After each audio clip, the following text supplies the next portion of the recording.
Hello, friends. I hope you guys are doing well. And in this particular session, we will discuss current affairs of 15th of July. In the last session, we discussed all of the current affairs of last week. And today, we are starting from the 15th of July. We will discuss all the important current affairs along with the static GK. So please try to note them in your notebook so that you can revise them at regular intervals and you can crack AILET 2025. So without wasting any further time, please let's start this session. First news is about Nepal. Nepal में अभी तक जो PM हुआ करते थे वो थे पुष्प कुमार दहल, कमल दहल, जिनको प्रचंडा भी कहा जाता है. But recently, a vote of no confidence motion has passed against him in the parliament, and therefore इनको अब रिजाइन देना पड़ रहा है. तो इनके साथ ऐसा क्यों हुआ? ये vote of no confidence motion तब पास किया जाता है जब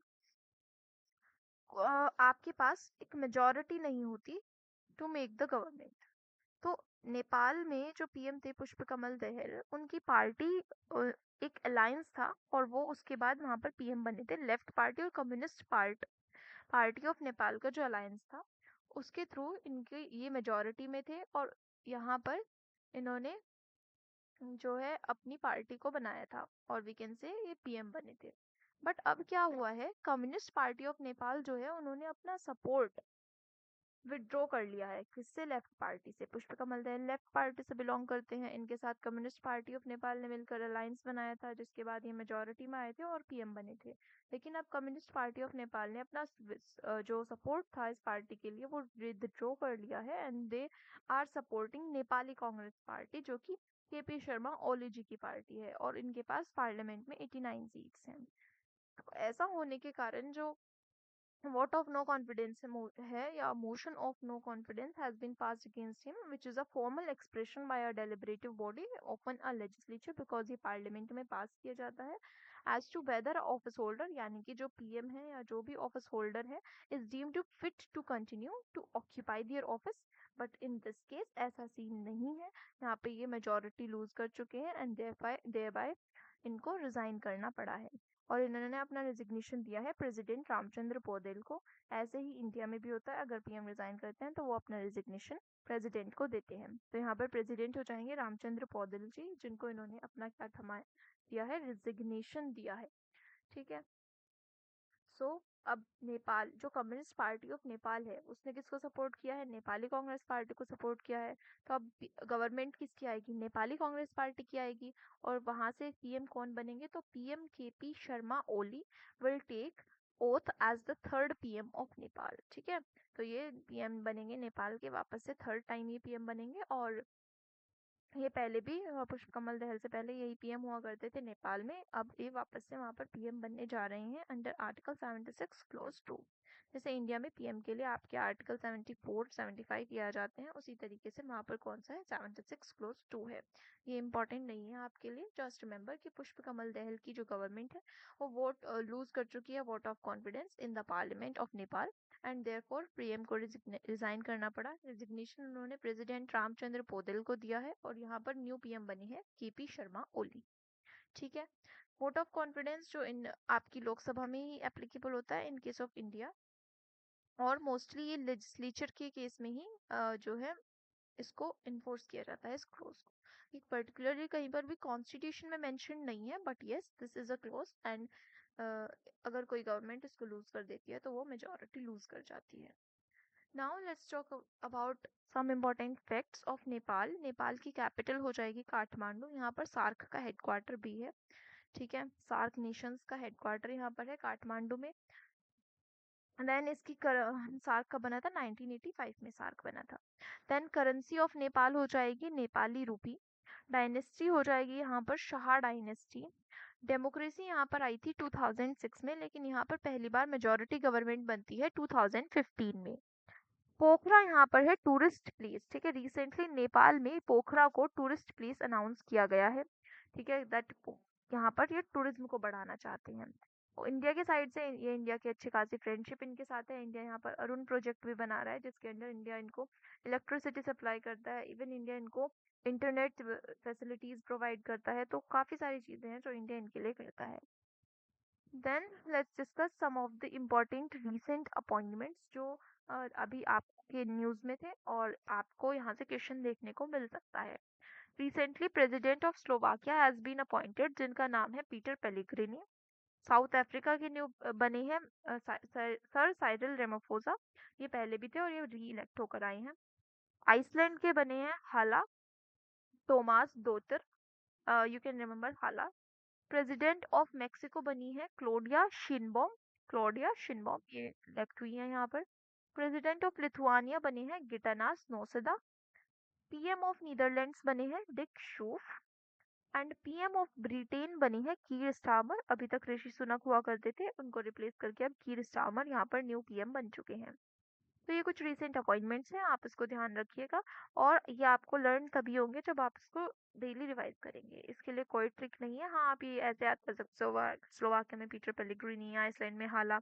आप ऐसे पूरा नेम नहीं याद रखो तब चलेगा, बट या अगर आप इसको रेगुलरली रिवाइज करोगे तभी ये आपको लर्न होगा। ठीक है, और डेली जैसे भी आप न्यूज़ पढ़ते हो तो रिलेट करके पढ़ो, तो आपको अपने आप सभी चीज़ें लर्न हो जाएंगी। Then let's move to the next news. It is about खर्ची पूजा। तो खर्ची पूजा एक फेस्टिवल है जो कि त्रिपुरा में सेलिब्रेट किया जाता है। इन खर्ची पूजा खर स्टैंड्स फॉर सिन। सिन जो पाप होते हैं। और ची मीन्स क्लीनिंग, यानी कि पापों को धोने के लिए हम क्या करते हैं, गंगा में जी में स्नान करते हैं। इसी तरीके से एक खर्ची पूजा त्रिपुरा में सेलिब्रेट की जाती है।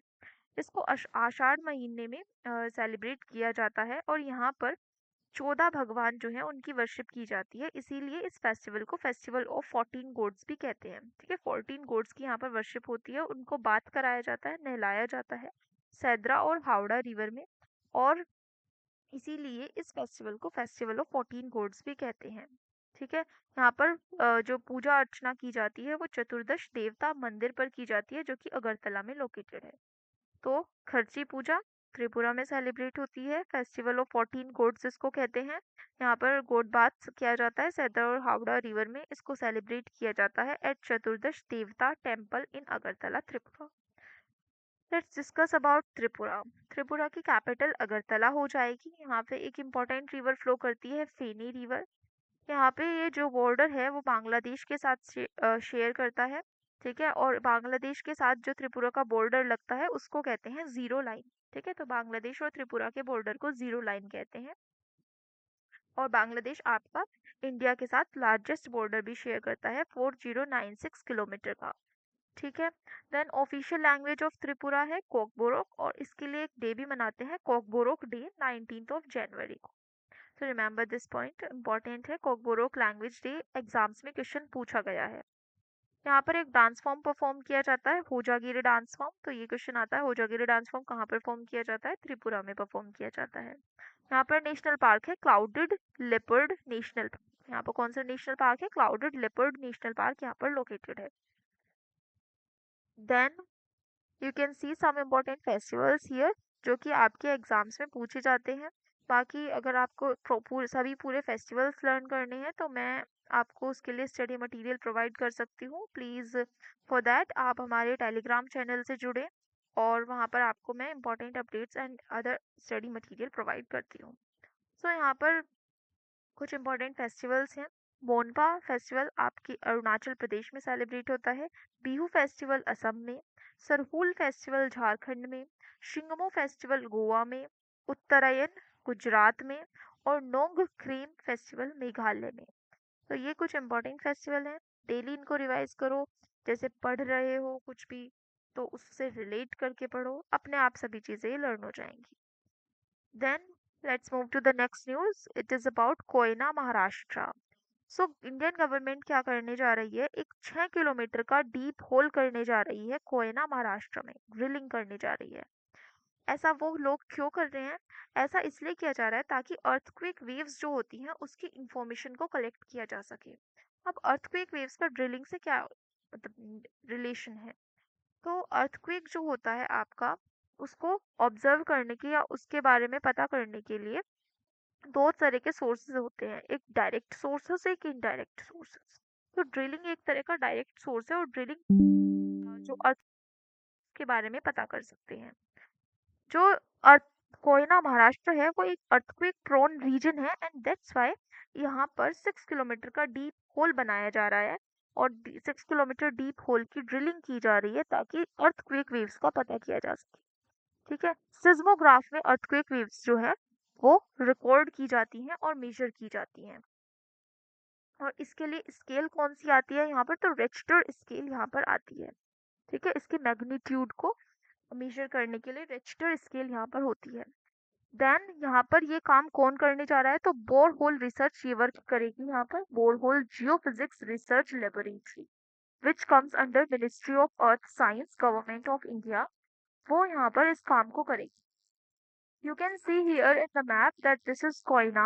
It is in Maharashtra. Maharashtra की कैपिटल मुंबई हो जाएगी। मुंबई सेल्सिटी आइलैंड पर लोकेटेड है on the bank of river Ulhas. ठीक है, कौन सी रिवर आ जाएगी, उल्हास रिवर, सेल्सिटी आइलैंड।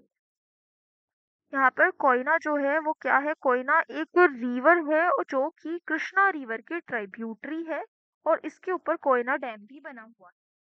यहाँ पर largest tributary of Krishna river क्या है, तुंगभद्रा लार्जेस्ट ट्रिब्यूटरी है कृष्णा रिवर की और ये कर्नाटका में लोकेटेड है। इसके तुंगभद्रा रिवर जो है इसके बैंक पर, और we can say Hampi is located on the bank of river Tungabhadra, जो कि दो नदियों के मिलने से बनती है, तुंग प्लस भद्रा, और ये लार्जेस्ट ट्रिब्यूटरी है कृष्णा रिवर की और सबसे छोटी हो जाएगी कोयना। ठीक है, देन नेक्स्ट न्यूज पर हम मूव करते हैं। राजस्थान। राजस्थान ने लॉन्च की है मुख्यमंत्री मंगला पशु बीमा योजना। तो ये क्या योजना है, तो जैसे अभी सभी स्टेट्स के बजट रिलीज हुए हैं ऐसे ही राजस्थान ने अपना स्टेट बजट रिलीज किया है। मैंने अभी लास्ट वीकली सेशन जो पढ़ाया था आपको उसमें बताया था कि रोड सेफ्टी मैप भी राजस्थान ने लॉन्च किया है और इन्होंने अभी लॉन्च की है मुख्यमंत्री मंगला पशु बीमा योजना जो कि एनिमल इंश्योरेंस के लिए लॉन्च की गई है। यहाँ पर 5 लाख रुपीज का इंश्योरेंस एनिमल्स को दिया जाएगा और 1 लाख रुपीज का इंश्योरेंस कैमल्स को दिया जाएगा। ठीक है, तो ये कुछ इम्पोर्टेंट फैक्ट्स हैं अबाउट ये राजस्थान, सॉरी ये इम्पोर्टेंट न्यूज़ है अबाउट राजस्थान। अब हम इम्पोर्टेंट फैक्ट्स डिस्कस करते हैं। तो यहाँ पर पुष्कर मेला सेलिब्रेट किया जाता है। यहाँ पर कैमल फेस्टिवल मनाया जाता है। तीज फेस्टिवल भी यहाँ पर मनाया जाता है। 2024 जो है उसको इंटरनेशनल ईयर ऑफ कैमलिड्स डिक्लेयर किया गया है बाय यूएन। देन कैप ये क्वेश्चन बहुत एग्जाम्स में पूछा गया कि 2024 को इंटरनेशनल ईयर ऑफ कैमलिड्स डिक्लेयर किया गया है। यहाँ पर इसकी राजस्थान की कैपिटल हो जाएगी जयपुर, बट राजस्थान का हाई कोर्ट जोधपुर में लोकेटेड है। यहाँ पर थार डेजर्ट देखने को मिलेगा। लूनी रिवर यहाँ से फ्लो करती है जो बाद में जाके रण ऑफ कच्छ में मिल जाती है। यहाँ पर सबसे ज्यादा मस्टर्ड ग्रो किया जाता है। माइका की माइंस यहाँ पर मिलती हैं। यहाँ पर भरतपुर बर्ड सेंचुरी है जहाँ पर साइबेरियन क्रेन माइग्रेट करके आते हैं। तो ये कुछ इम्पोर्टेंट फैक्ट्स थे राजस्थान को लेकर और अब हम देख लेते हैं कि कुछ other things which are in news. तो सारस कंजर्वेशन सेंटर इटावा यूपी में बनाया जाएगा। Vulture conservation centre Maharajganj UP में बनाया जाएगा। डॉल्फिन कंजर्वेशन सेंटर बिहार में बनाया जाएगा। काओ सेंचुरी यूपी में बनाई जाएगी और नीलगिरी तार कंजर्वेशन सेंटर तमिलनाडु में आएगा और ये तमिलनाडु का स्टेट एनिमल भी है। ठीक है, ये मैंने आपके साथ पहले भी डिस्कस किया है, यहाँ से क्वेश्चन आता है तो इसीलिए मैं ये चीज़ें बार बार रिवाइज करा देती हूँ आपको ताकि आप इसको याद रखो। So you can see here that this is deputy CM of Rajasthan दिया कुमारी और इन्होंने ये बजट प्रेजेंट किया है। और यहाँ पर अब हम चलते हैं नेक्स्ट न्यूज़ की तरफ। नीति आयोग ने रिलीज किया है एसडीजी इंडेक्स। एसडीजी इंडेक्स है सस्टेनेबल डेवलपमेंट गोल्स इंडेक्स। इसका 4th एडिशन नीति आयोग ने रिलीज किया है। ठीक है, जो कि हमें बताता है कि एसडीजी गोल्स को लेकर इंडियन स्टेट्स कैसा परफॉर्म कर रही हैं। सबसे पहले नीति आयोग के बारे में देख लेते हैं। नीति आयोग को फाउंड किया गया था 1 जनवरी 2015 को। इट रिप्लेस्ड प्लानिंग कमीशन जो कि 5 ईयर प्लान लेकर आया करती थी। देन यहाँ पर चेयरपर्सन है पीएम, नीति आयोग के चेयरपर्सन पीएम होते हैं। वाइस चेयरपर्सन है यहाँ पर सुमन बेरी। सीईओ है यहाँ पर पीवीआर सुब्रमण्यम। तो ये कुछ इंपॉर्टेंट फैक्ट्स हैं नीति आयोग के बारे में। नीति आयोग से क्वेश्चन बनता है, so remember these points. Now SDGs, SDGs होते हैं आपके सस्टेनेबल डेवलपमेंट गोल्स, जिनका फोकस क्या होता है कि हम अगर सस्टेनेबल डेवलपमेंट गोल्स को अचीव कर लेते हैं तो हम एक सस्टेनेबल फ्यूचर देख पाएंगे जो कि present as well as future की नीड्स को फुलफिल कर सकेगा। सो सस्टेनेबल डेवलपमेंट गोल्स का टारगेट ईयर है 2015 में ये आए थे, 2030 इनका टारगेट ईयर है और यहाँ पर हमारे पास टोटल 17 गोल्स हैं। You can C in this PPT that these are the 17 sustainable development goals. Goal number 1 2 3 4 5 6 ये बहुत ज्यादा इंपॉर्टेंट है, 6 इंपॉर्टेंट है और 1 2 3 तो काफी ज्यादा इंपॉर्टेंट है। 1 no poverty, 2 zero hunger, 3 good health and wellbeing, 4th quality education, 5th gender equality, 6th clean water and sanitation. So SDGs में आपके 17 गोल्स हैं, 169 टारगेट्स हैं जिनका जो कि हमें अचीव करने हैं बाय 2030। देन अभी रिसेंटली जो नीति आयोग ने ये एसडीजी इंडेक्स रिलीज किया है, जो कि जिसका 4th एडिशन इन्होंने रिलीज किया है, यहाँ पर देखने को मिलेगा कि उत्तराखंड और केरला टॉप स्पॉट्स पर हैं, इनका स्कोर 79 है आउट ऑफ 100। बॉटम पर है बिहार और झारखंड। एंड यूटीज में अगर बात करें तो नंबर 1 है चंडीगढ़ एंड बॉटम पर है लद्दाख। तो ये इम्पोर्टेंट डेटा है एसडीजी इंडेक्स 2024 से रिलेटेड। बाकी यहाँ पे 16 गोल्स को एसेस किया गया है। Goal number 14 that is life below water, इसको एसेस नहीं किया गया है। और दूसरा यहाँ पे 0 से 100 तक स्कोर मिलता है। सबसे ज्यादा स्कोर उत्तराखंड और केरला को मिला है 79। और यहाँ पर कुछ इंपॉर्टेंट गोल्स जिनको जो कि यहाँ पर फोकस किए गए हैं वो है no poverty, decent work and economic growth, life on land. यहाँ इन सभी गोल्स में हाईएस्ट इंक्रीज देखने को मिला है in the scores. And there are there is a need to reflect advancements in income equality, employment opportunity and biodiversity conservation efforts. So important is Uttarakhand and Kerala, Bihar, Jharkhand, Chandigarh and Ladakh. Then India का जो score है वो 2018 से काफी improve हुआ है। 2018 में हमारा स्कोर ओवरऑल इंडिया का स्कोर 57 था, बट अब इसका स्कोर 71 हो गया है। तो ये भी आप ध्यान रख सकते हैं कि इंडिया का करंटली जो एसडीजी स्कोर है वो 71 हो गया है and India is improving in terms of sustainable development goals. Then next news is about Nitish Singh. It is not Nitish Kumar, it is Nitish Singh.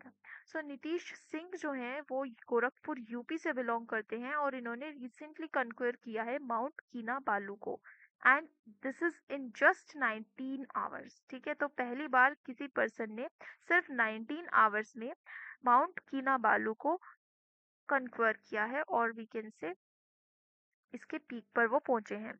ये हाईएस्ट पीक है Malaysia का और इसकी हाइट है 4095 मीटर। बट इसका जो camp है वो 3100 मीटर पर है जहाँ तक ये पहुंचे हैं और सिर्फ 19 घंटे में ये यहाँ पर पहुंचकर इन्होंने इंडिया का ट्राई कलर यहाँ पर फहराया है। तो अब बात करते हैं वर्ल्ड का हाईएस्ट पीक क्या है। वर्ल्ड का हाईएस्ट पीक हो जाएगा माउंट एवरेस्ट, जिसको मैक्सिमम टाइम्स कन्क्वेयर कर चुकी हैं कामी रीटा जी। 30 टाइम्स ये इसको कन्क्वेयर कर चुके हैं और इसकी हाइट हो जाएगी 8848.86 मीटर। कामी रीटा एक शेरपा है और ये नेपाल से बिलोंग करते हैं और ये माउंट एवरेस्ट को 30 बार चढ़ चुके हैं जिसकी हाइट 8848.86 मीटर है। एग्जाम में क्वेश्चन आता है इसकी हाइट से। सेकेंड हाईएस्ट पीक है आपका केटू, इसकी हाइट हो जाएगी 8611 मीटर। सभी की हाइट आप याद भले ही ना रखें बट माउंट एवरेस्ट की प्लीज याद रखिएगा। थर्ड हाईएस्ट पीक हो जाएगा Kanchenjunga which is in Sikkim और ये यूनेस्को वर्ल्ड हेरिटेज साइट्स की मिक्स्ड कैटेगरी में भी आता है। फोर्थ हाईएस्ट पीक है Lhotse and fifth highest peak है Makalu. These are the five highest peaks of the world. Then Uttar Pradesh आपका कैपिटल इसकी हो जाएगी लखनऊ, जो कि गोमती रिवर के बैंक पर लोकेटेड है। यहाँ पर अयोध्या देखने को मिलेगा which is on Saryu river. Kanpur और वाराणसी यहाँ पर है which are on Ganga river. तो कल लखनऊ से और अयोध्या से क्वेश्चन आता है। Lucknow is on the bank of river Gomti, Ayodhya is on the bank of river Saryu. तो ये थी इंपॉर्टेंट न्यूज यूपी से Nitish Singh conquered Mount Kinabalu in just 19 hours. Mount Kinabalu is in Malaysia. Then next news is about a hydropower project. तो एक 11,000 megawatt का hydro power project जो है वो प्रपोज किया गया है अरुणाचल प्रदेश में on river Siang. Siang river आपकी ब्रह्मपुत्र की ही ट्रिब्यूटरी है और ब्रह्मपुत्र आपकी तिब्बत से ऑरिजिनेट होती है, देन इंडिया से ये पास करती है अरुणाचल प्रदेश और असम से। सो अरुणाचल प्रदेश में इसकी एक ट्रिब्यूटरी आती है रिवर सियांग, जिसके ऊपर कहा इंडियन गवर्नमेंट 11,000 मेगावाट प्रोड्यूस करने वाला एक हाइड्रो पावर प्रोजेक्ट बनाना चाहती है। बट इसके लिए काफी प्रोटेस्ट देखने को मिल रहे हैं because it will affect biodiversity and environment over there. यहाँ पर आदि ट्राइब जो है वो यहाँ पर हैबिटेंट है यहाँ की, और वो यहाँ पर देखने को मिलती है। तो ये इम्पोर्टेंट है कि कौन सी ट्राइब यहाँ पर रहती है। आदि ट्राइब यहाँ पर रहती है। इंडिया अब ऐसा क्यों कर रहा है कि ये बायोडाइवर्सिटी को अफेक्ट करेगा, इस ट्राइब को अफेक्ट करेगा, फिर भी इंडिया यहाँ पर डैम बना रहा है? तो ऐसा इसलिए कर रहा है बिकॉज चाइना ने काफी सारे डैम्स जो हैं वो ब्रह्मपुत्र रिवर के ऊपर बना दिए हैं, और देयर आर चांसेस कि इन फ्यूचर चाइना जो है वो ब्रह्मपुत्र से फ्लो होने वाला जो वाटर है उसको अपनी तरफ रिस्ट्रिक्ट कर ले, मतलब अपने रीजन में रिस्ट्रिक्ट कर ले और प्रॉपर वाटर इंडिया तक ना पहुंच पाए। So that's why India is doing these projects and making a such project in Upper Siang district of Arunachal Pradesh on river Siang. इसको कौन बनाएगा? तो NHPC यहाँ पर इस प्रोजेक्ट को बनाने वाली है। Then let's discuss about Arunachal Pradesh. Arunachal Pradesh की कैपिटल ईटानगर हो जाएगी। यहाँ पर आपातानी ट्राइब और नीशी ट्राइब देखने को मिलती है। नीशी ट्राइब से काफी क्वेश्चन आते हैं।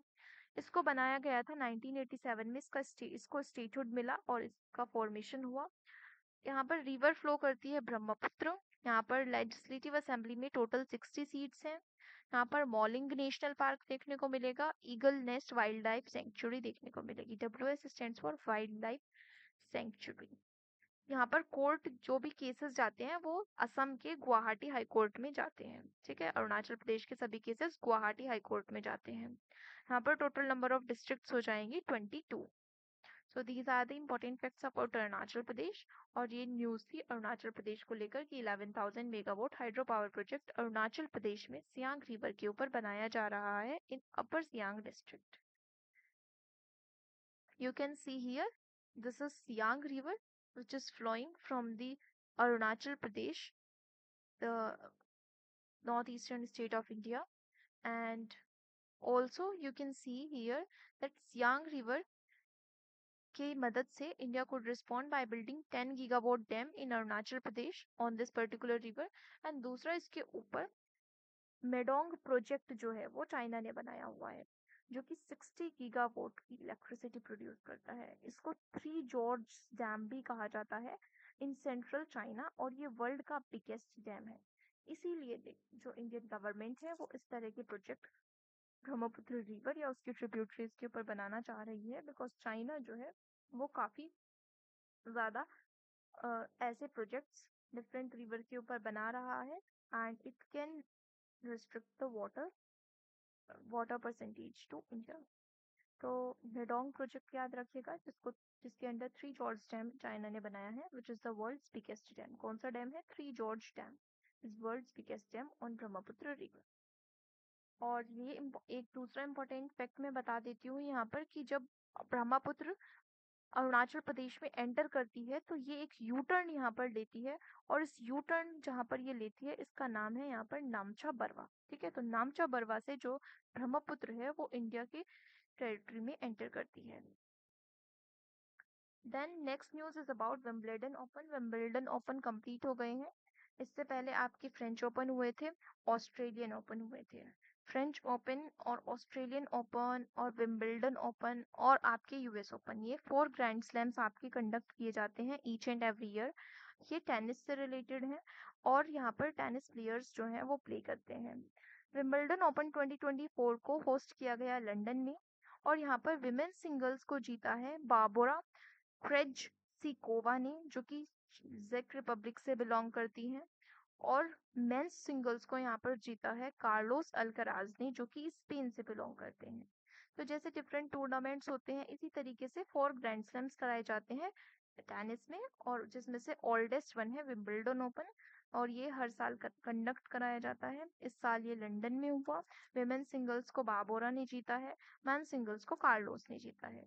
And this is second time कि बारबोरा ने कोई ग्रैंड स्लैम जीता है। इससे पहले इन्होंने फ्रेंच ओपन को 2021 में जीता था। लेकिन कार्लोस अल्कराज की अगर हम बात करें तो ये एक रिकॉर्ड बना चुके हैं, और ये 2 consecutive ग्रैंड स्लैम्स जीत चुके हैं इन 1 year ओनली। अभी रिसेंटली जो फ्रेंच ओपन हुआ था 2024 का, वो भी इन्होंने ही जीता था, और मैन सिंगल्स कैटेगरी में, और विंबलडन ओपन 2024 भी इन्होंने ही जीता है। तो फ्रेंच ओपन 2024 में बता देती हूँ, कार्लोस अल्कराज ने जीता था, और विमेन सिंगल्स में ईगा स्विटेक ने जीता था, जो कि पोलैंड से बिलोंग करती हैं। जबकि ऑस्ट्रेलियन ओपन 2024 जो कि जनवरी में हुआ था, उसको जैनिक सिनर ने जीता था इन मेंस कैटेगरी, एंड साबलेंका ने जीता था इन वुमेन्स कैटेगरी। तो ये सभी विनर्स आप याद रखिए। विंबलडन ओपन के विनर्स याद रखिए, बारबोरा एंड कार्लोस अल्कराज। अगर विंबलडन ओपन की बात करें तो ये, अभी हम चारों ग्रैंड स्लैम्स की बात पहले कर लेते हैं। सबसे पहले आपका आया था विंबलडन ओपन, जिसको 1877 में स्टार्ट किया गया था, और ये ग्रास कोर्ट के ऊपर खेला जाता है। एक पर्टिकुलर कोर्ट होता है जिसके ऊपर ये चारों प्ले किए जाते हैं। तो विंबलडन ओपन ग्रास कोर्ट के ऊपर खेला जाता है, 1877 में ये स्टार्ट हुआ था। यूएस ओपन उसके बाद आपका आया, जो कि 1881 में आता है, और ये हार्ड कोर्ट के ऊपर खेला जाता है। देन फ्रेंच ओपन आपका आया 1891 में, और ये क्ले कोर्ट के ऊपर खेला जाता है। फ्रेंच ओपन को रोलैंड गैरोस भी कहते हैं। Let me right over here, क्या भी कहते हैं इसको, रोलैंड गैरोस भी इसको कहते हैं।